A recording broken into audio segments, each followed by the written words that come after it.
Hello everyone! Napakasarap na naman ng ating lulutuin ngayon. Maasim-asim na sinigang sa mangga na ulo ng tanige. Saktong-sakto sa ating tanghalian na ihahanda. Napakasarap at napakadali.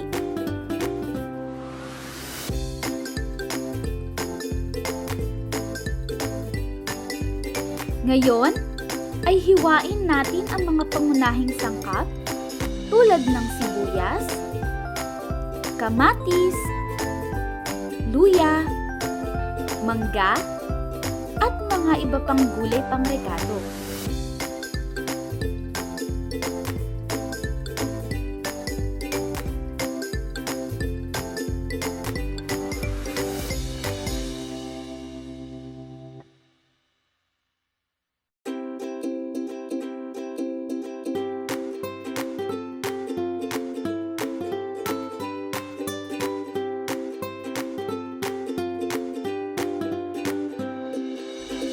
Guys, mas maganda na gamitin nyo ang inyong kutsara pangbalat sa inyong luya.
Pagkatapos, ay unahin nating ilalagay ang ating hugas bigas at papakuluan ito.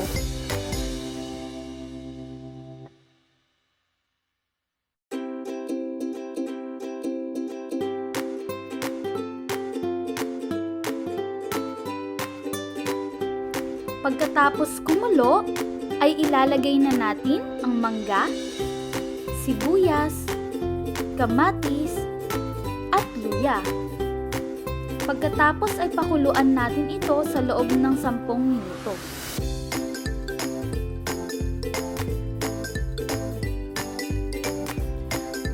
Ilagay na natin ang pulo ng isda at timplahan ng asin. Pagkatapos ay lutuin natin ito ulit sa loob ng 10 minuto.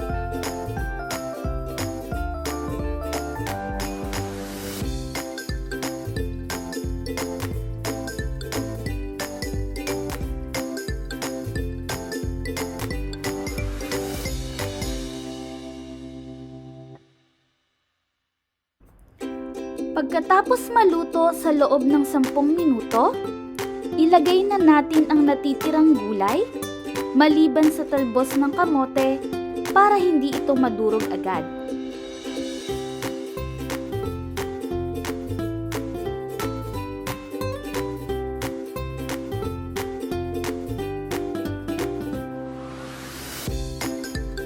Ngayon ay pwede na nating ilagay ang talbos ng kamote. At pagkatapos ay takpan ulit sa loob ng 1 minuto. At ready to serve na ang ating masarap at masustansyang sinigang sa mangga na ulo ng tangigue.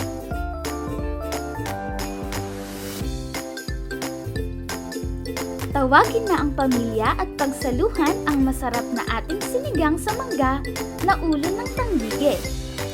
Thank you for watching, and don't forget to hit the like and subscribe button if you haven't yet. See us on our next video.